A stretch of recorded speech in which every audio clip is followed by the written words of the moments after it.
Welcome, ladies and gentlemen, to this special event in the year 2020. Special and quite different. Normally we would be here face to face and present some of the excellent scientists of the research center in Jülich. Now, face to face is not possible this year.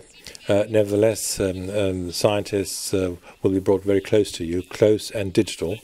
And perhaps, Anja, we should introduce ourselves.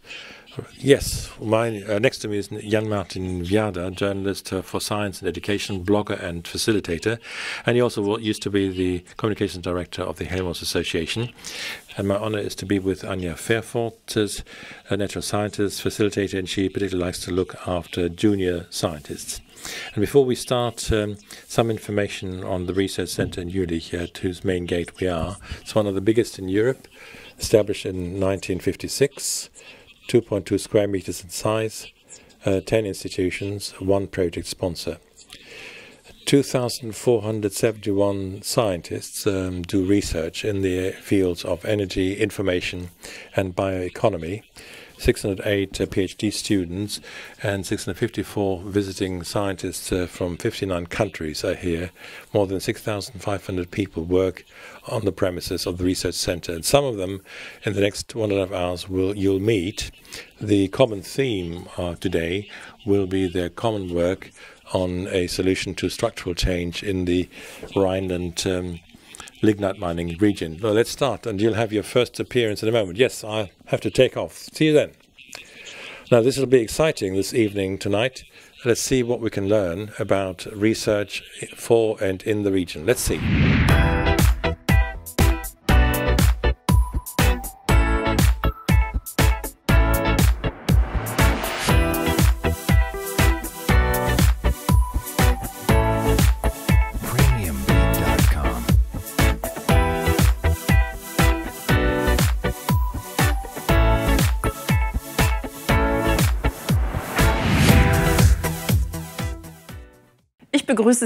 And welcome here in the central library that we've converted into a film studio for you. And next to me is Professor Wolfgang Marquardt. He is the CEO of the Research Center of Jülich and the Vice President of the Helmholtz Association. He will welcome us today to this special event as our host, and ladies and gentlemen, I'd like to welcome you very much to this year's annual event of the Research Center of Jülich. Many things are different this year. The coronavirus pandemic has taken a firm hold of the entire world and determines our everyday life. In the past few weeks and months, we've all learned to apply digital technologies in order to communicate with each other in very different ways. And so today, this festive evening will also be held in a digital format. And something else is different this year. Under the heading of new mindset, new opportunities, how can research contribute to structural change? Several Jülich scientists will present their projects, their work from our priority area of information, energy and bioeconomy. Now, with these initiatives, we would like to help shape change in the Rhineland region to become a model region which in future will be characterized and supported by science-based innovation. Because the Rhineland lignite mining area is facing major changes away from coal to new forms of economic activity. And the Research Center has faced this major challenge and its responsibility for the region. Now, the scientific expertise in the future-oriented fields of information, energy and bioeconomy is something that it benefits from, and also the particular location here in the middle of the Rhineland lignite mining region. Together with our partners, we work on making use of renewables with the help of power-to-X technologies, for instance, and we work on infrastructure-compatible hydrogen technology and closed-loop carbon cycles for a future bioeconomy. Now, we open up the potentials of atomic resolution electron microscopy for material sciences and development of some materials for cognitive computing and neuro-inspired computing for a broader use of artificial intelligence. All of these activities are aimed at reindustrializing the Rhineland lignite mining region by creating new value chains and combined with that new employment opportunities for craftsmen, for technicians, for commercial experts and scientists at the same time. Ladies and gentlemen, I can therefore wish you an entertaining and informative evening that we will start with a video where different people from different walks of life in professions and in everyday life will speak, and they will express their expectations with regard to a successful structural change, and they will tell us what tasks they see that this region is currently confronted with. Thank you very much.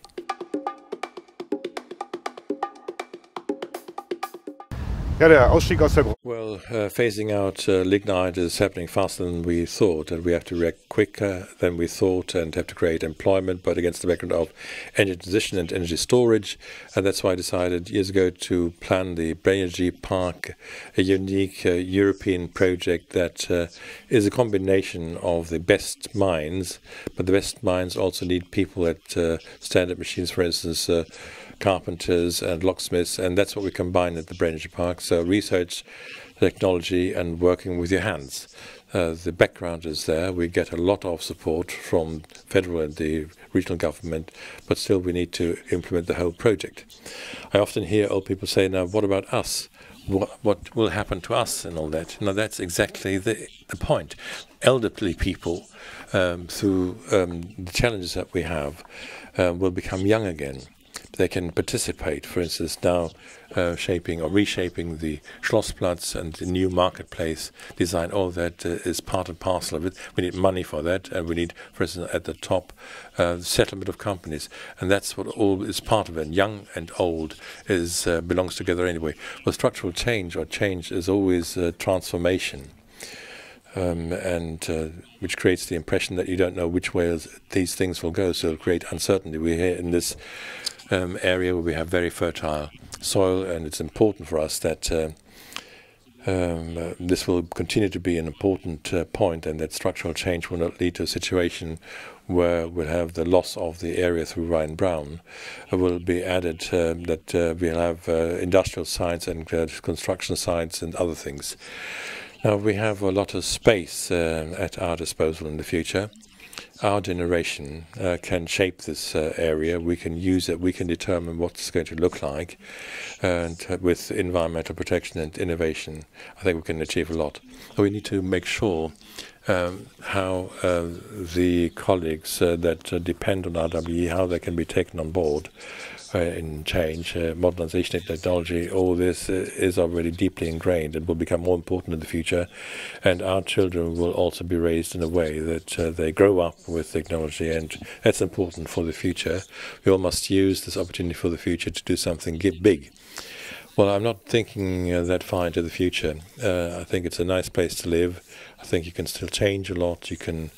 It's very exciting, and whether that will mean that I'll stay here in the future, well, I think it all depends on the opportunities that I will have professionally. Currently, I work in research, so we're still ahead of realization, ahead of implementation. But I think that since we do research, in a few years' time, that can be implemented.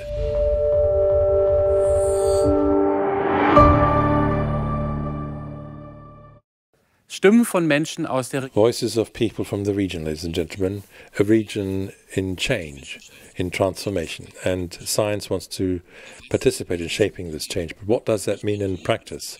I'm here with Volker Rieke and Wolfgang Marquardt. Mr. Rieke, you are the head of future provisions and research and Sustainability in the Federal Ministry of Research and Education, and also the head of the Supervisory Board of the Research Centre in Jülich. Well, it's laudable that this is one of the principles, but how does that fit with the strategy of the Research Centre? Well, it fits wonderfully with the strategy that the Ministry for Research and Education supports. It's fully in line with the strategy of the Research Centre in Jülich. All measures pay into the strategic priorities. The 3 strategic priorities: 1, information technologies; secondly, research into energy transition; and sustainable bioeconomy, number 3. This shows that it's not just of regional importance for Jülich, but all these are topics of social importance for society as a whole, and that's why the government and our ministry supports this and is at this location in the region for Germany. Now, due to the commitment, the strategy of the Research Centre also changes, Mr. Marquardt. How will that change the perception of the Research Centre in the region? The strategy doesn't really change fundamentally, and I can follow up on what Mr. Rieke said. We basically use our knowledge in order to facilitate structural change, but we will concentrate much more on transfer, on the effectiveness of research for science-based innovation. We can't do this on our own. We need partners. It needs to go hand in hand with players not only in science, but also in particular outside. And to achieve that, we need to talk about, as we do today, and with our vlogs, we have to go out of the premises, beyond the fence, to show what we do. And with this combination, talking with others, being willing to find solutions and to bring progress to such topics, then as a strong player, we will not only be perceived, but we will be a strong player in the region for structural change. Talking about being connected to the region. Now, the Research Centre is also in the constituency of Thomas Rachel, the Parliamentary Under-Secretary in the Ministry of Research and Education. He sent us a video message where he addresses major issues of structural change and the Research Centre. And I say, let's take a look at the message.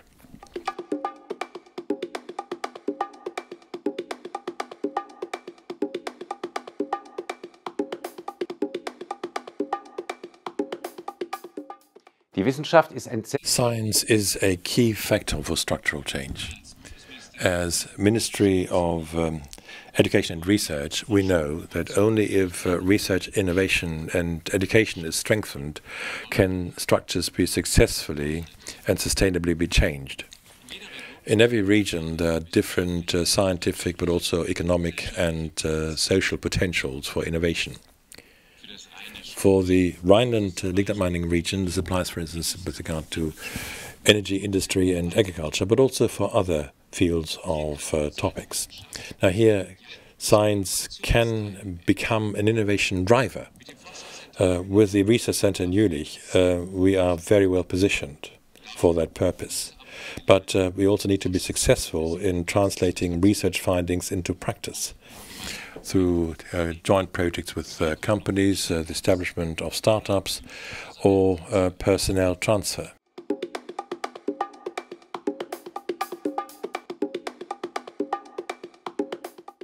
Despite all the resources that exist, we realize that the Rhineland lignite-mining region cannot cope with the challenges of structural change by itself. That's why we support the region with a lot of different instruments.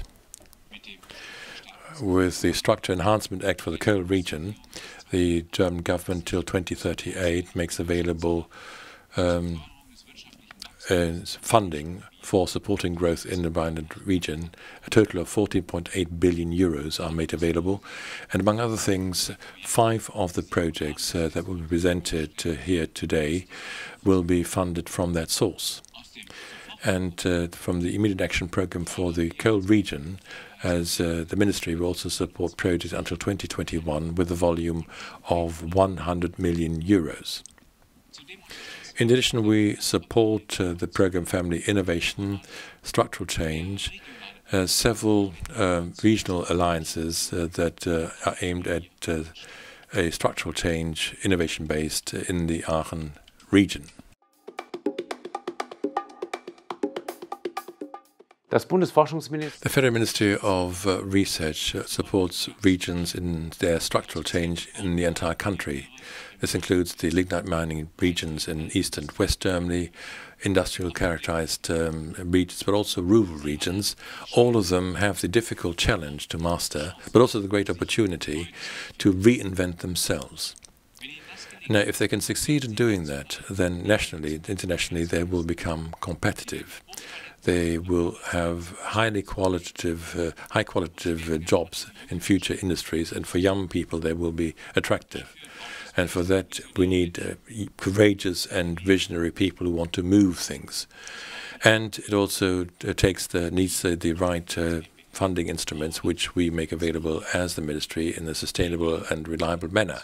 With innovation, we want to support the sustainable growth of tomorrow.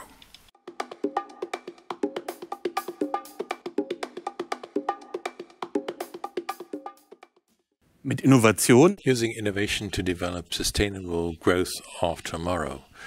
Mr. Marquardt, the topic of startups and spin-offs, Mr. Rachel mentioned it, is becoming more and more important in society. How successful is this transfer from science to the market and to products? The Helmholtz Association stands for a mission-based research with long-term timescales. It's a particular challenge on the way towards a long-term objective to reap the fruit that is there. And that's a challenge that with structures, but also with a new mindset, a new culture, must be handled. And here in this region, against the background of structural change, we have a great opportunity because transfer of know-how to make it effective also needs an addressee, not only a sender, an addressee who pursues the same objective, i.e. to make structural change successful. Mr. Rieke, transfer is a key topic for the BMBF as well. Why? Now, research policy has changed, has become innovation policy, so we're not satisfied anymore with creating scientific findings and good scientific results in publications, but the point is to have impact with research, i.e. for creating value and making a contribution there as well. And that is why this is very important, that in the context of structural enhancement measures here in the Rhineland region, we're successful in creating value and impact. And there is nothing new. Basic research remains important at the center, remains a key task, but it's important to have more of a focus on transfer, on adding value. And I'm proud and I'm pleased to say, as the supervisory board chairman of the research center, that the research center faces that challenge in this country. And let's take another look at a video message which comes from the North Rhine-Westphalian Minister of Culture and Science, Isabel Pfeiffer-Pönsken. And I suggest that we'll take a look at her message. Mr. Marquardt, Mr. Rieke, Mr. Rachel, Mr. Dammermann, employees of the Research Center of Jülich, ladies and gentlemen. A new mindset, new opportunities, that is the key idea of this year's annual event of Jülich. New mindsets and new opportunities is something that is a highly topical challenge. In the past few months, in almost all walks of life and all areas of professions, has led to new creative ways of shaping our coexistence and our cooperation. And had to. The coronavirus pandemic that has also prevented us, unfortunately, from meeting face-to-face today, has led to a situation where, in an impressive speed, a lot of new digital formats were developed, such as this online event. And the traditional occasion for this annual event remains.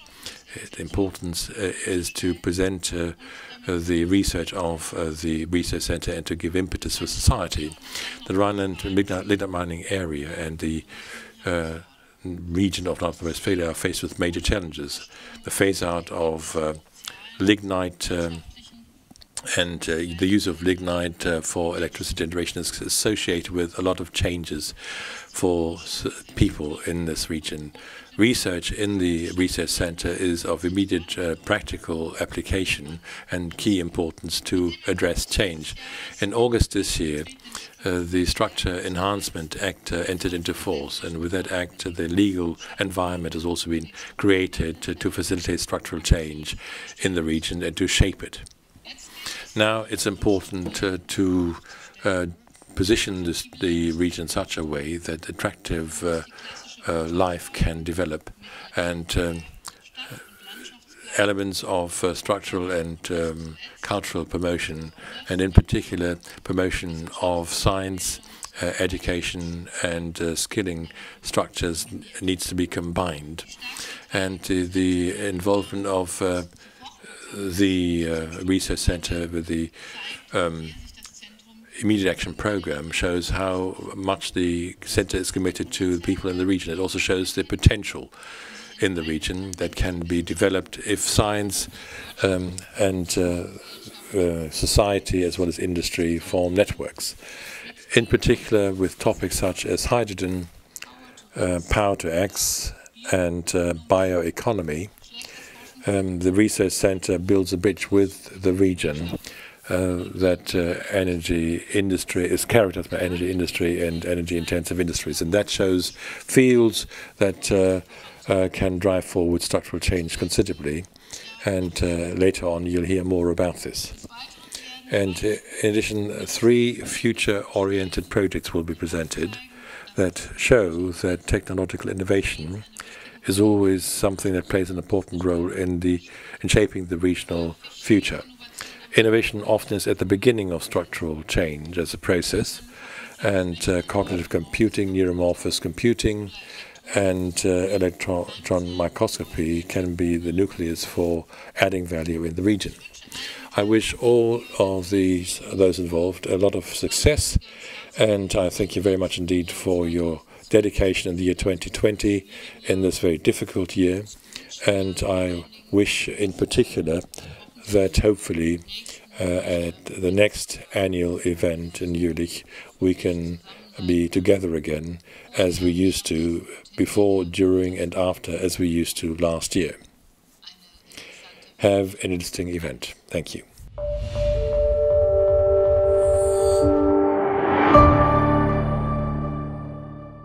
Herr Rieke. Mr. Rieke, the government of North Rhine-Westphalia is one of the shareholders, and the federal government is another, which you represent.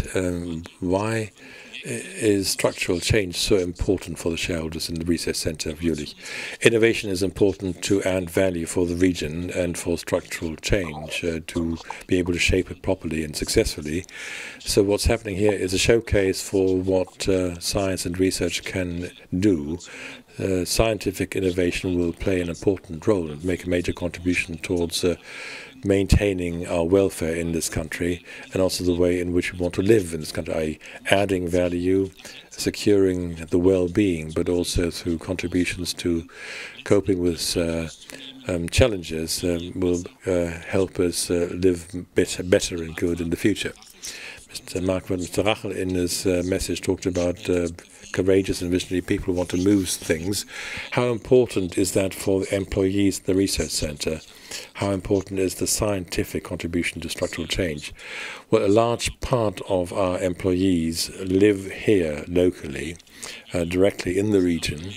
They've seen in the past few years in discussions about the phase-out of lignite, they've been part of it, and that means they're also affected, and hence they feel responsible to do something to move things. And it's a great thing for all of us. So what we know, scientific knowledge, can really be brought to practice, to be committed. And so with a small contribution perhaps, you can contribute something to the achievement of structural change. I think our employees, our staff, much more so than in the past, not only identify with the region but also with the research center of Jülich as a strong player, and with their help for the region. Now, they're personally affected and they want to the shape change for all of them. Thank you, Mr. Marquardt, Mr. Rieke.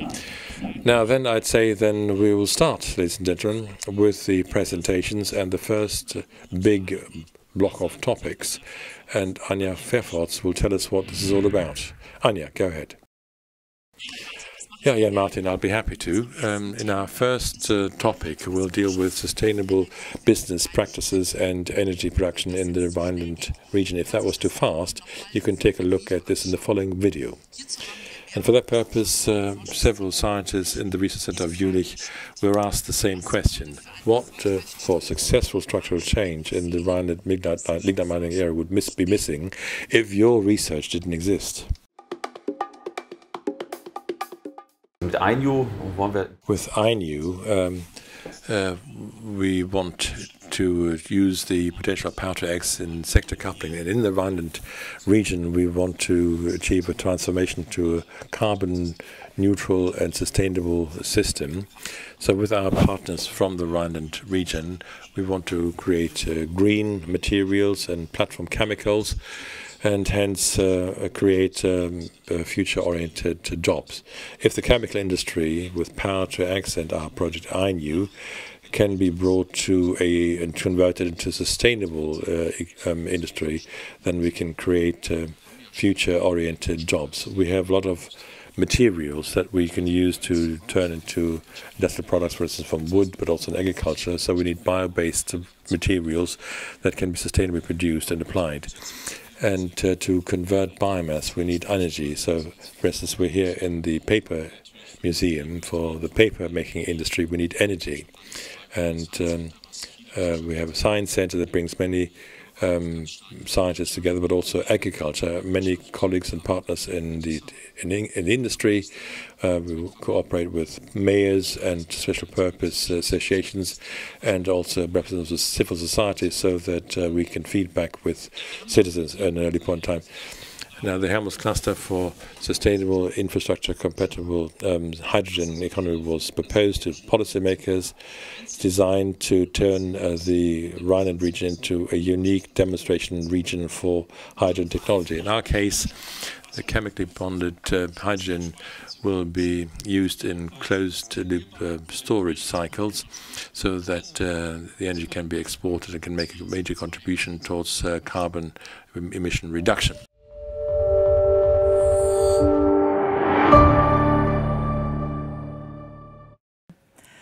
Let's begin with the potential of hydrogen as an energy source. Professor Peter Wasserscheid was visited by us. He has a chair at the University of Nuremberg-Erlangen. He has received many awards, and he does research and develops solutions for climate-neutral, sustainable and low-cost solution for the use of renewables. So he deals, among other things, with the possibility and the question of using hydrogen as a source of energy and to store it and then transport it. Hydrogen technology in the next few years will play a major role in making our energy system independent of fossil fuels and to convert it to sustainable sources of energy. Hydrogen technologies will make it possible to store energy in batteries, and will add to that. And they will be used wherever battery technologies are not practicable or too expensive, or simply in terms of their characteristics cannot help to solve the energy storage problem that is at hand. And I'd like to give three examples where this becomes quite obvious. In hydrogen, for instance, it's not just the energy that is stored, but also the chemical nature of hydrogen. And so a first example is the use of hydrogen in the steel industry as a reduction equivalent, or in the chemical industry for synthesis and refining biomass. A second example is to be seen in applications where large energy volumes need to be stored over long periods of time, and therefore only very few storage cycles occur per year, for instance, in the seasonal storage of renewables, or something that's a very important application in future for the global transport of energy. We all assume that in future the way we ship oil via the world's oceans, green equivalents will be transferred. They will be harvested in places where there's a lot of sunshine. Then in the form of hydrogen, in a chemically bonded form, they, for instance, are transported to the industrial conurbations, so industry or energy from Patagonia and all countries of the world will be brought to North Rhine-Westphalia to be used for industrial production and mobility, and to make that whole matter sustainable and emission-free. And a third example is the operation of vehicles that consume a lot of energy, that over long distances and long periods of time need to be moved.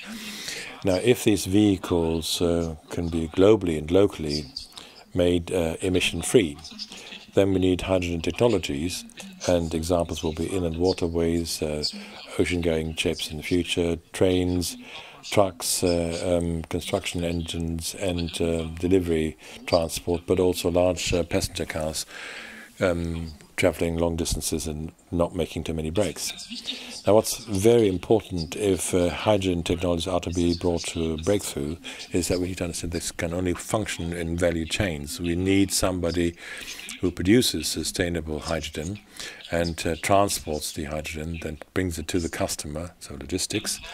Then we need companies who very efficiently develop devices to use hydrogen in fuel cells, for instance. And we need industrialization of this key component of hydrogen electrolyzers, energy storage systems, or hydrogen storage systems, and fuel cells. Because only in large volumes can we achieve prices that are attractive in the future and that will be appreciated by customers, and that makes them want to buy such technology. And only if it's applied can hydrogen technology make a contribution to climate protection. Now, you might say it sounds very complicated, it's going to take a long time, but it's not complicated at all. It's the normal case, because in a mineral oil economy today, we have companies who pump the oil from the soil, take it to the world, have refineries to produce petrol and diesel, and we also have companies that develop products that use these fuels, for instance, build engines and motors and put them into attractive vehicles and sell them. Now, and these value chains are also needed in the future for hydrogen, and we need them quickly so that we can quickly achieve the effect of fossil fuel emissions being reduced.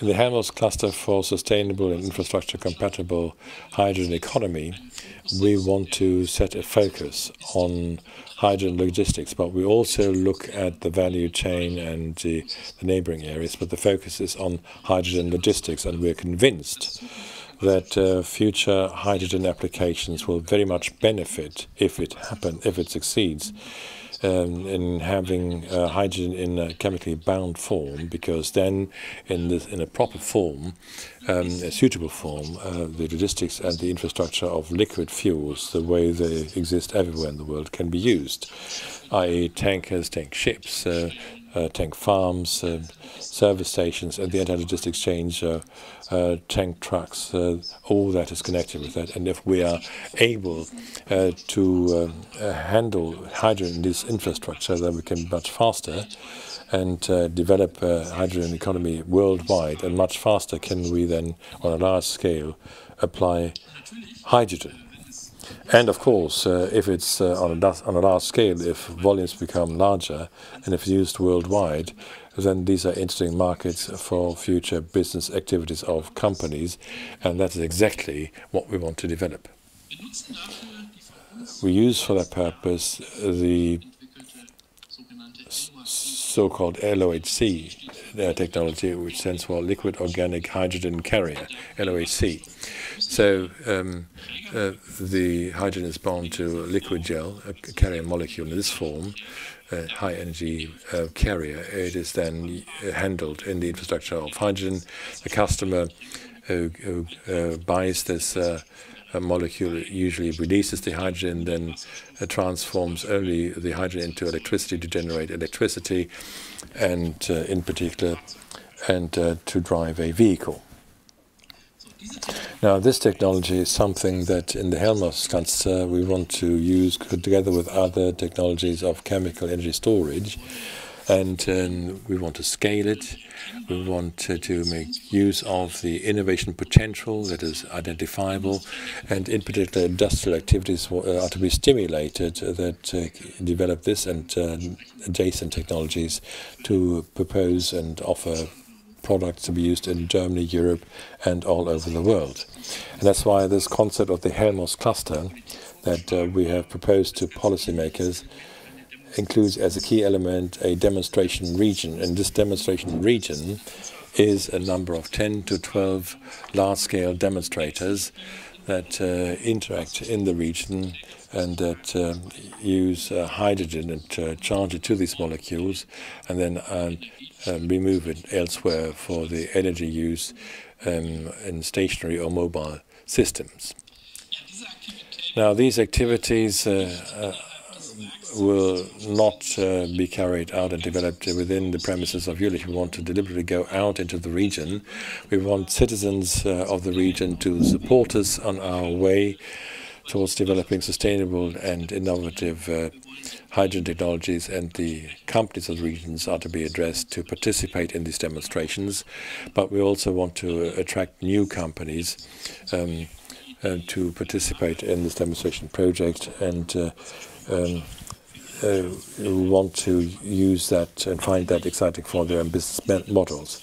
And with this demonstration region, at the end of the day, the Rhineland region is to be made a showcase that you go to in order to look at how innovative hydrogen technologies in the future can work. And if we're able to attract people and to show them how innovative hydrogen technologies can work, I'm very sure that this will also have an impact on employment, and that this will be a major economic impetus for the region.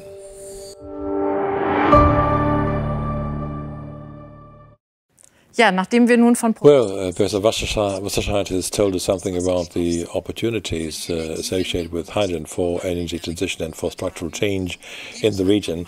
I now move on to Jan-Martin Vieira and his guest. Jan-Martin, what's the innovative project that you will present? Ja, vielen Dank. Well, thank you very much, Anja.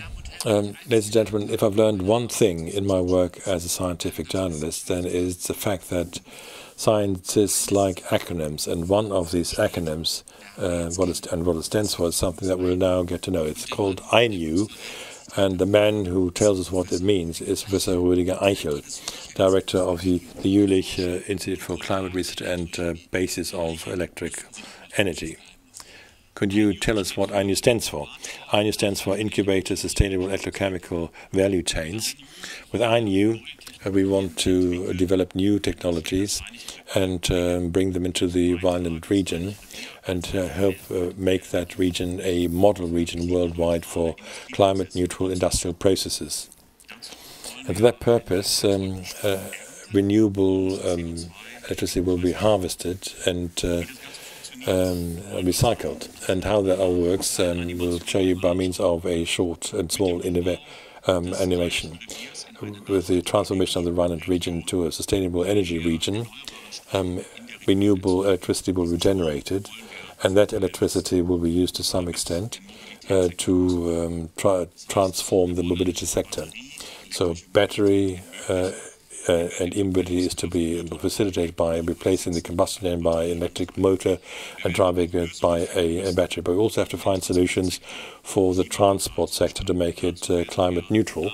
And for that purpose, sustainable circular synthetic fuels will be developed, but we also develop this further to find approaches for the chemical industry. Currently, it's based on fossil fuels to produce products for daily life.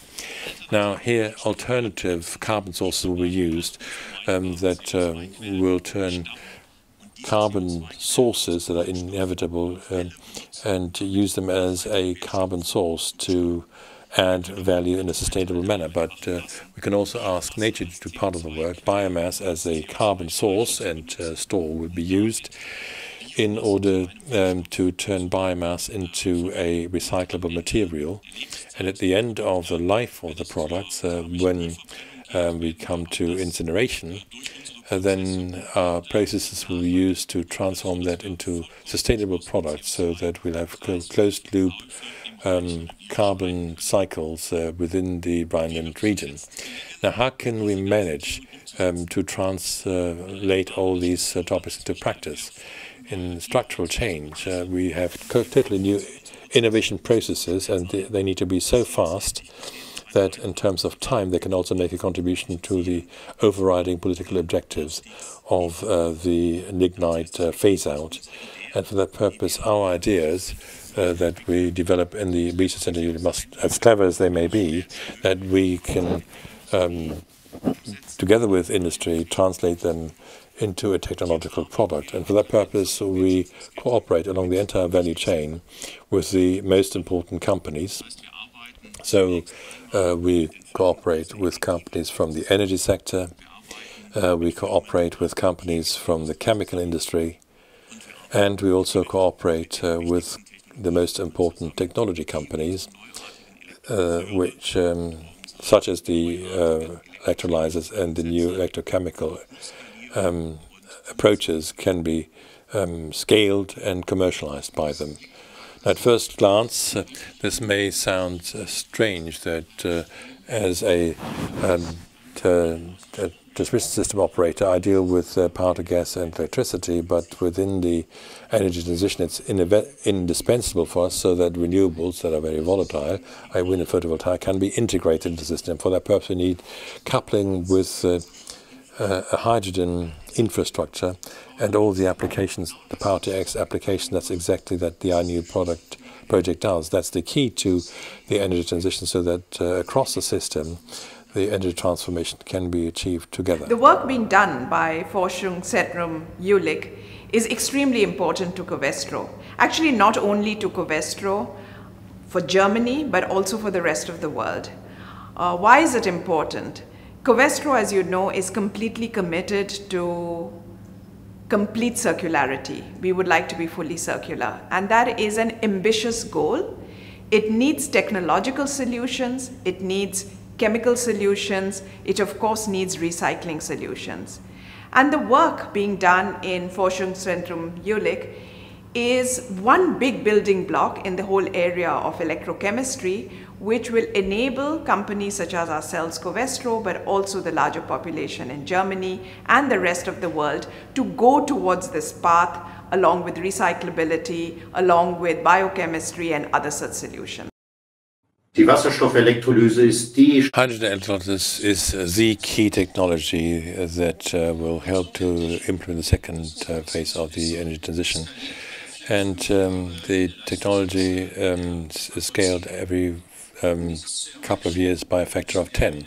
To achieve this, we need to have close cooperation with industrial partners, but also with academia, in order to have this innovation leader, to keep it and to develop it further. In the past, cooperation with the Research Centre Jülich has proven to be very successful, and we're looking forward to the future, to close and very pleasant cooperation.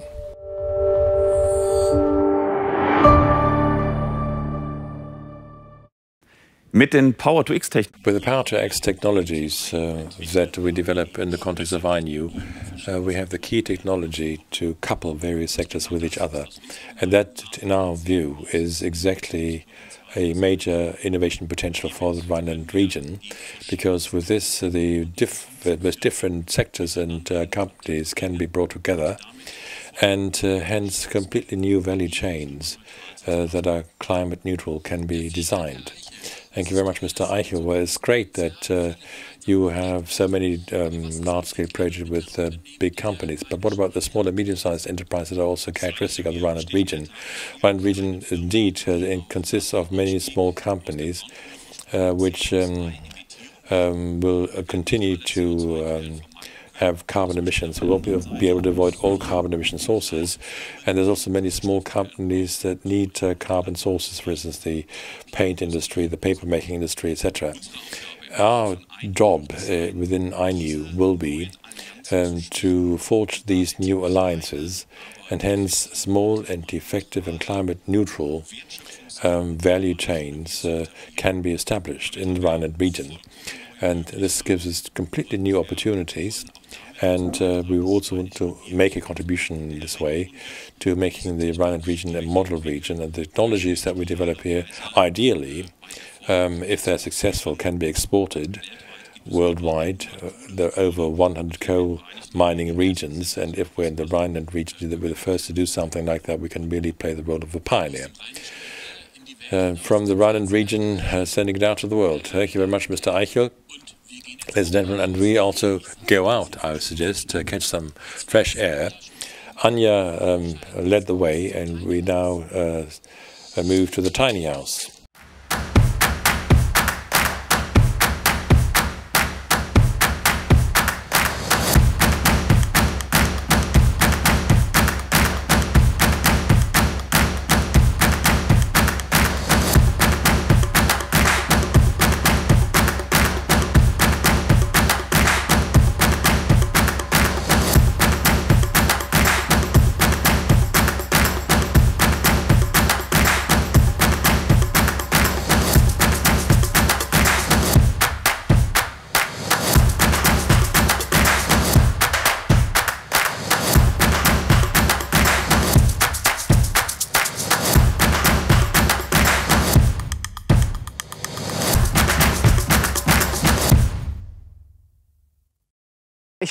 I'm here together with my three new partners. They all are involved in the bioeconomy Revier initiative. Professor Uli Schur will tell us about this.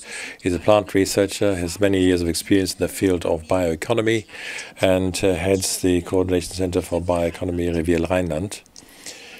Dr. Timo Janus Koch is head of the Innovation Center of Pfeiffer and Langen, and also the managing director of the Savannah Ingredients GmbH. And Jens Bröker is chairman of the Revierknoten Ressourcen and Agribusiness of the Future Agency of Rheinisches Revier and managing director of a structure and development company. Mr. Schur, let's start with you. As part of the phase of lignite, the entire region is to become a model region for sustainable bio-based economic activities. Is that what I can imagine when you say bioeconomy? Well, that's exactly what we want to achieve with the bioeconomy. We want to learn from nature as to how nature creates sustainability. And there's always a cycle in nature with bio-based systems, i.e. plants, animals, microorganisms that then transform biomass. And that is a sustainable economy that we can establish here that creates products and value, and that can also focus on sustainability. Well, it does sound like a change of paradigms compared to our current economic system. Well, it has to be that because we can't simply substitute fossil fuels that we use today and replace them with a bio-based economy. We need to learn how to have economic activities together with nature, how we can take biomass from nature and return it to nature, and in this way generate new products that add value at a higher level of quality. And how do you want to translate that into reality? It sounds quite easy and simple, but how do we turn that into reality? Well, we have a lot of lead already for 10, 15 years. We know how to deal with bioeconomy scientifically, and structural change now gives us this opportunity to translate this into practice. And for this purpose, the regional approach is very suitable, because we can directly couple the needs that exist in the region and the economy with the scientific components, and adding value as a result. What topics and industries are you focusing on? Well, the agriculture is very strong. That's a basis, has been for many developments of the past few centuries, the best soils, the best climate that we have. At the same time, we have the food industry that also uses biotechnology. Then we have the paper-making industry, a very strong player in this region, and the chemical industry. And we have energy, with bioenergy in the medium and long term. We'll also work with these resources to have storage. Now, structural change imposes quick action. Now, how can the Jülich expertise contribute after the phase-out of lignite to add value? Well, we have excellent research opportunities in Jülich. We also have a very strong network that we are part of. And this combination between scientific excellence and networks and academia and industry and agriculture is a major condition for enabling spin-offs and hence creating new value and also enabling existing companies to do something new with bioeconomy. And a major point here is that we enter into dialogue with citizens to find out what the perspective is from the view of the population and how we can translate this into practice together with consumers. Right, spin-offs. Here is Dr. Koch. He is the managing director of one of those spin-offs. Now, we just heard that change will certainly also pose challenges for companies located here. Now, how can these companies face the challenge and the change? Now, for companies here in the region, it's more of an opportunity than a challenge. As Professor Schuh already said, in the Rhineland region, we have companies from agriculture, from biotechnology, but also the food industry.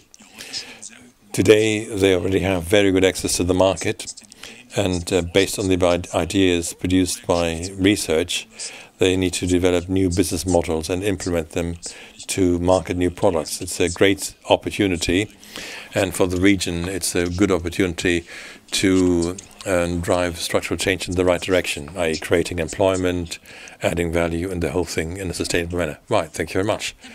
Mr. Bröcker, from your perspective, how can the change in the region and of the neighboring communities be implemented ideally? Well, the major challenges for the region, not only mastering the energy transition, but also transition of resources. So that this means, particularly with regard to jobs, we need to develop activities with strong partners to create these perspectives. Bioeconomy is such a strong partner. The same applies to industry, which is locally active and faces the challenges, but also innovative agriculture. We have the conditions to shape this change, and the region is highly interested in doing this together with the impetus of the structural support from the region, because jobs are the key topic that will characterize structural change, and that's what we need to look after. I think we have made good progress on this path, and together with industry and the science center, I think we're well on track. Right, thank you. And what can people in the region expect in the next 20 years? I think we really have the opportunity to shape a very positive future in one of the exciting regions of Europe. We can live and work well. Well, thank you very much, and I'd like to thank my three partners, and this has brought us to the end of this block of sustainable business practices and energy production in the Rhineland region. We've learned the potentials of the region. For the next block, I move back inside, and please take a look at the following video to see what your research project has contributed to this region being a springboard for future development. The idea of the EIC 2.0 project is to create an internationally leading research infrastructure which provides access to the world's most powerful electron microscopes to researchers from industry and academia. In meiner Überzeugung kann der Strukturwandel nur gelingen. In my view, the structural change can only succeed if we establish new technologies in the region, addressing the major challenges of energy, but also medicine. New materials are technology drivers for these developments, and the new materials must be built up from the atomic level. At the atomic level, you need to generate the functions that you will that will allow you to have the breakthrough in your technology. Coal was the raw material of the past century. Data is the raw material of the 21st century. And the way coal and oil needs to be refined in refineries, this way we also refine our data. The data refineries are algorithms, artificial intelligence, simulations on supercomputers in the Agency for Cognitive Computing. We want to apply all of this in science and in industry. We want to create jobs, and we want to show that digital transformation in the Rhineland region and in the whole of North Rhine-Westphalia can be brought forward. Now, in this system, we can develop prototypical chips. Can be generated by going through atomic level by atomic level, building up the systems. And the idea is to create synaptic connections that you also have in your brain, but to copy them in the inorganic world with MEM-resistive materials that are usually transition oxides or 3D materials with the functionality of switching and storing at the same place.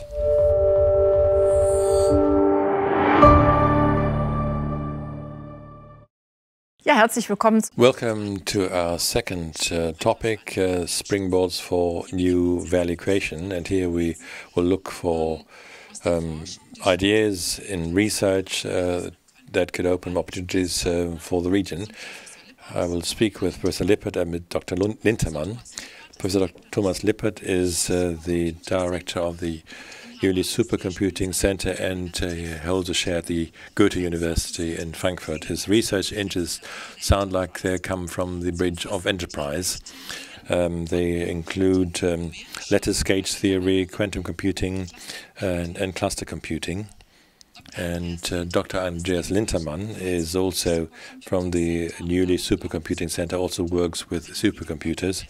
And if you've seen the video blog of the 11th of November, will have recognized him immediately. Professor Lippert, your project is called Agency for Cognitive Computing. What is cognitive computing? Cognitive computing, if you like, is a collection of methods, learning methods. You get data, and you can teach a system with this data, and the system can then assess new data. So you create new knowledge from data. That's cognitive computing. Why do we call it cognitive computing? Because that's how humans work. They get data, they see something, you hear something, and then you turn that into a finding, if you like. And in the same way with cognitive algorithms, you may know that from terms like artificial intelligence or neural networks and all of these things.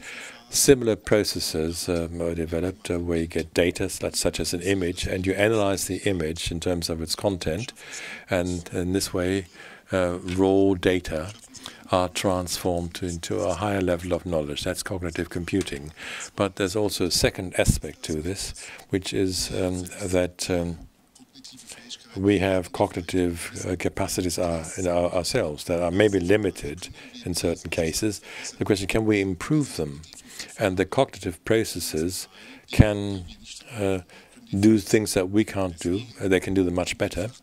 And we said, okay, the overall term of these activities, that's what we refer to as cognitive computing, in order to express the fact that on the one hand we work similar to the human brain, but also we help people do things better. That's cognitive computing. Now the project is called Agency for Cognitive Computing. What's special about that project? Now the agency has the task of conveying competences, skills. In this region there's an enormous density of skills in science, engineering science and artificial intelligence, in the application of neural processes, neural networks for certain scientific problems. And that's not static, it's dynamic, that skill. It's always very much up to date. The question is whether that competence, that skill, can also be transferred to industry, or small and medium-sized enterprise, and even retail trade and all of these activities. And we think that is something we can do. We want to do this with the Agency for Cognitive Computing. So these skills, these competences will be used so that in commerce and industry we can do things with the help of cognitive computing and basically upgrading the skills, and that is the task of the Agency for Cognitive Computing. Thank you very much. Mr. Nintermann, the agency is basically something like a platform. How can I imagine that? Well, the way you can imagine that is in two ways. On the one hand, it's a platform or like a hub. So we would also like to convey knowledge. We're not suggesting that we here at the Research Center have all the skills, all the competences to support companies in the region. In the background, we also build up a competence network and that we can rely on. So if a certain company from the automotive sector says, I need support in a given region, that we'd have a company from our competence network, and then trilaterally we could work jointly on the problem. On the other hand, we also want to provide a service of ourselves, the research center, and we have infrastructure that we make available. This is the big computers that we saw in the video blog. We can use them to apply methods of artificial intelligence or machine learning to support businesses. And as Mr. Lippert already said, in the human brain you have data that are processed, and that's basically what we also want to do as a service modules. So we have a service module called data that deals with the support of companies in preprocessing data so that they can be used in our large infrastructures. So we can store them quickly, we can retrieve them quickly, and prepare them for the next module that we have called knowledge generation, which includes the components that Mr. Lippert already mentioned, artificial intelligence, machine learning. There, together with the companies, we want to develop algorithms and use them, those that exist already, to generate new knowledge from the data that exists. And the third module is called simulation and digital twin. Here, in our supercomputer that we have at the Jülich Supercomputer Center, here we can simulate processes. For instance, if you have a new plant that is to become operational, you don't build up an experiment, which is very expensive, but instead you do simulations, virtual simulations in the computer, in the supercomputer, and that's the term of the digital twin. Basically, we generate a digital twin that's close to reality and therefore can go through extreme situations. It very much sounds like science and research, but does training play an aspect as well, play a role as well? Well, clearly, people who then work jointly on that will also have to be there. And if you have small and medium-sized enterprises, they may not be as data-driven as you might think. The trend is more and more towards digitalization, more and more data are collected, but business is lagging behind a little bit, and therefore, together with the University of Aachen and the Polytechnic of Aachen at the campus in Jülich, we want to drive forward training in this field. As for instance, the dual training for the technical software developer, Matzis, where such training is provided, where young people are brought together and are attracted for these projects. And on the one hand, they can do a bachelor together with the Aachen University, but also a graduation from the Chamber of Industry and Commerce, and they can directly apply what they've learned and be the experts in data of tomorrow. And if the young people want to know where the agency has its location, what would you answer? Now, for training, I would say we are in the research center itself, where we provide training, but also at the Polytechnic and the University of Aachen. But of course, we also want to cooperate directly with local industry and location that is suitable, the building for the agency, is the Brennergy Park, which is right around the corner, because their research and industry will cooperate very closely. That will be the ideal site. The Polytechnic in Aachen will also be represented there, so students can go directly from the lecture halls of the Polytechnic to the lecture halls in the building, in the ACC building, where they can listen to the lectures, and also directly with industry. We also will establish offices for industry. Together with them, they can work jointly on problems. Right, I'd like to thank my two partners in this interview. The next project in the field of springboards for new value creation will be presented by my colleague Jan-Martin Viada. Jan-Martin, how will we continue? Well, thank you. Anja, what does computing of tomorrow have to do with brain research of today? What can we learn from nature to make our computers faster, more efficient, and more efficient in terms of energy consumption? Professor Rhineland will tell us. He's the director of the Jülich Peter Grünberg Institute, Electronic Materials, and he's an engineer and a scientist, and it's something that you notice when you look at the network way in which he does research. Neuromorphous computing. Rainer Vase. Ladies and gentlemen, I will report on my planned contribution to the creation of new jobs in the region. The ministry supported structural change project, Neuro-Inspired Technologies of Artificial Intelligence for Electronics of the Future, or Neurotech in short. What is the starting point? Now, if you look at the need for electric energy, for the information and communication technology, we see that today it's already huge. And on top of that, we see that the forecasts show that what we have ahead of us is a dramatic development from 2020 to 2030. We can see a doubling of demand. Unfortunately, this coincides with two additional challenges. Moore's law, which has helped us go through miniaturization, and with miniaturization an increase in energy efficiency, is going to expire. The limits of physics will be reached. And on top of that, there's a second effect that is not resolved yet, and which is that the enormous energy consumption due to the von Neumann's bottleneck. In fact, data processing, data storage happens at different sites of a conventional semiconductor chip, and data are moved at extreme speeds between these two locations. The question is there any hope? Now, to answer this question, let's take a look at the following example. The Uqueen supercomputer in pattern recognition only has a fraction of the efficiency of a human brain, but it consumes 100,000 times more energy than a brain. Now, since we have the brain in reality, in principle, we should be able to design electronics according to the same principles as in the brain, and so to become more efficient by some orders of magnitude. And this brings us to the basis for our project.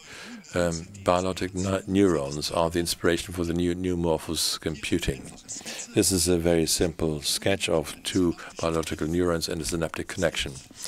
There are many synaptic connections. For each neuron, you have 10,000 synapses.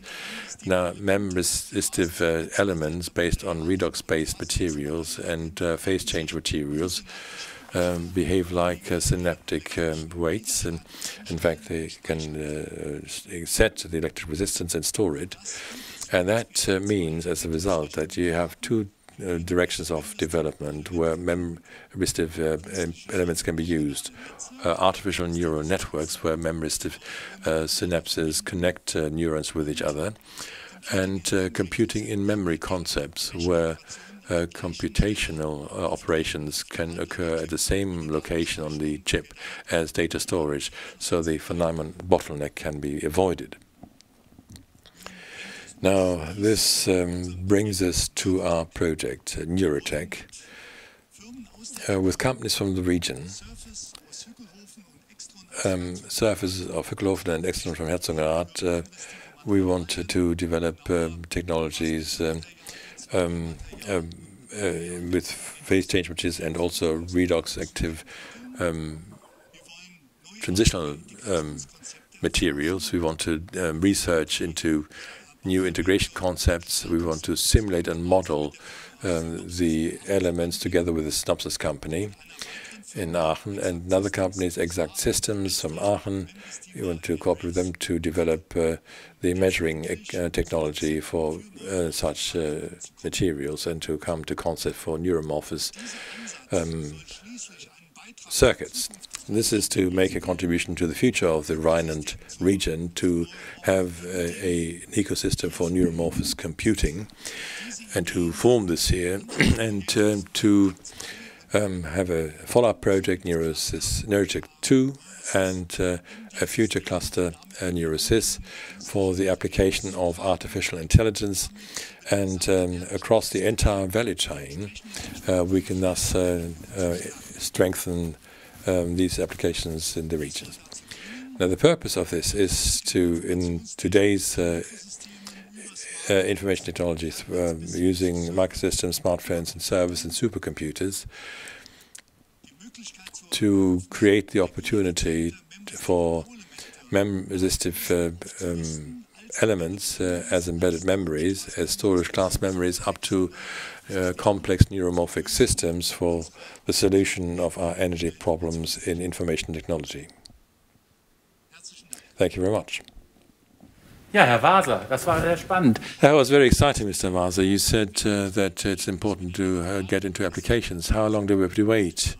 Well, after research and development and the development of the production technologies, certainly take 10 to 15 years before these chips will really be applied on a broad scale and will be available everywhere. 10 to 15 years is not all that long if you look at how long other developments have taken. Thank you very much, Mr. Waser. Well, ladies and gentlemen, and there's one left, or two. Two scientists who will explain what the next acronym stands for. And with that, I'd like to pass back to Anja. Jan Martin, thank you very much. The next acronym is ERC 2.0. That stands for Ernst Rüsker Center 2.0. And what's so special about this and how it can make sure that in the Rhineland region companies settle and jobs are created will be explained in the next video message by Professor Raphael Dunen-Bukowski and Professor Joachim Meyer. Who are these two gentlemen? They are the directors of the Ernst Rüsker Center for Microscopy and Electron Spectroscopy. Professor Raphael Dunen-Bukowski is the head of the Department of Experimental Physics at the Aachen University. He's done research for more than 20 years in this field and is an internationally renowned scientist who's won many awards. Professor Joachim Meyer is the founding director of the ERC. He has a chair for microstructure analysis, and I look forward to the contributions of these two gentlemen. The Ernst Rüsker Center hosts some of the most powerful electron microscopes in the world. They provide access to the atomic world, which is normally hidden from our everyday lives. And the plan in the future is to extend these capabilities to reveal new levels of resolution in time and in space to study structural properties and dynamic processes in materials at unprecedented levels. The use of electron microscopy for studying new materials creates new opportunities for technology and research in companies and in local universities. And this can be done at a number of different levels. We refer to three directions in particular. One is referred to as digitalization, and this means using information gathered on the atomic scale from materials to provide information-driven developments in new materials technologies. For example, in new energy storage concepts or for new pharmaceutical materials. The second direction is what we refer to as biologization, and this means taking concepts from material science and bringing them together with concepts from life science and biology to try to create new research concepts that bring two diverse scientific disciplines together. And the third direction is moving towards an integrated materials life cycle where we use atomic scale information about materials to improve recyclability and functionality of materials through their entire life cycles. The atomic scale information that our electron microscopes provide about materials they act as technology drivers. They provide information for the development and design of new materials, and in this way they attract new companies and help with the research and development of existing companies working in the area. And this includes both companies which are developing new catalysts, new computers, new drugs, but also the companies that make the microscopes themselves. And these companies have indicated that they would like to set up branches in the local area to work with us and our scientific experts. Wir können die Region zu einer attraktiven Region. We can turn this region into an attractive region for the settlement of companies. We hope the most attractive region in Germany because of the development of technologies and of companies is supported and can be supported by science. We can help companies improve their materials, optimize them with regard to the application, also improve the lifetime. But you need to have an insight into the microscopic structure with the modern materials. You need to go down to the atomic level. My new pet area, of course, is renewables. There we can really make major contributions to the development of materials. If you take batteries, if you take the new technologies where electricity is transformed into chemical energy sources, new fuels, new materials, new functionalities.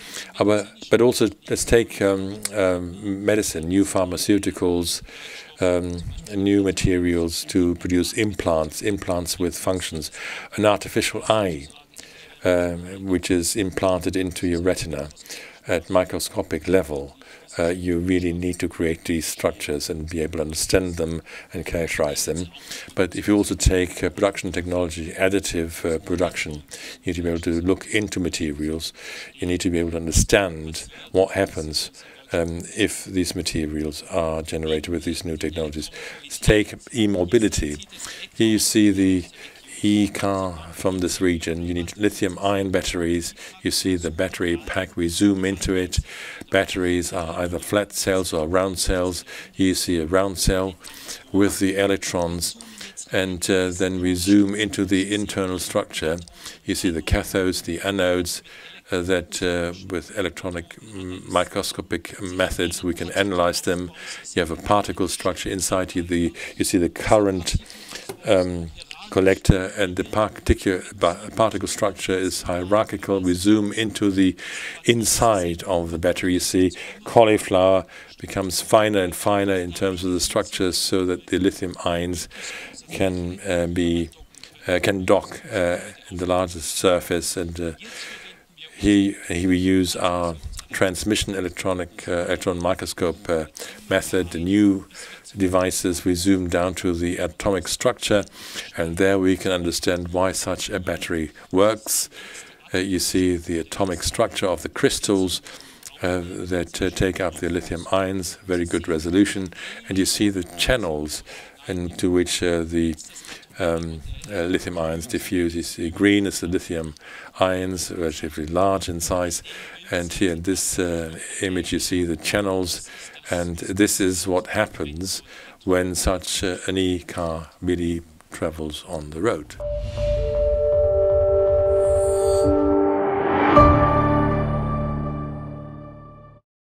Ja, vielen Dank. Well, thank you very much, Professor Raphael Dunen-Bulkowski and Professor Joachim Meyer, for their contributions. And I pass back to Jan Martin and his guest, Mr. Marquardt, and I will move on to meet them in a moment. Thank you, Anja. Well, Mr. Marquardt, these have been exciting 1.5 hours. I learned a lot. Lots going on here in Jülich. Well, it's in rapid succession. That's the way it goes here in Jülich every day. Well, Mr. Marquardt, that was fireworks, but quite honestly, structural change is more than a marathon, and you've just run the first few meters. Correct. You know, the first few meters or kilometers, that's what we talked about today. You've been given insights to exciting projects and initiatives with which we, the Research Centre Jülich, want to contribute to a successful structural change. We can't do this and don't want to do it on our own. We can only do it with our partners in the region. And all of us will jointly have to adopt new approaches, and here we will have to learn a lot. But that's the only way to be successful, so that the findings of our research can be put to use here in the region, but then also beyond. A very important prerequisite to success is talking with each other, dialogue, and exchanging views. And with our evening tonight, we've made a contribution, one module. And of course, we want to and will continue that exchange consistently. I'd like to conclude by thanking, first of all the players involved in contributing to this evening, making it so entertaining and so diverse. I'd also like to thank all the engineers, the many helpers behind the scene, without whom such an event could not have been digitally implemented. And finally, I'd like to thank you, our viewers, for taking the time to spend with us and in this different format and to try out this new form. Vielen Dank, Herr Marquardt. Thank you very much, Mr. Marquardt. It's been a great annual event, hasn't it? But the question that remains is how can you find out more about the Research Centre, and how can you stay in touch? Well, there are many options that you have. On YouTube, there's a series of vlogs with young scientists who take you to their labs and show you what they do in specific terms to contribute to structural change. There are virtual tours for visitors, and the email address you see now at the bottom of the screen. And every Thursday, Science Online, where junior scientists have live chats, video live chats, reporting on their work. Well, and all the scientists that you've met today are also available after this event for any questions you might have. You can contact them via the email address you see at the bottom of the screen. And now we wish you a peaceful Advent and Christmas season. Stay healthy. All the best. Goodbye.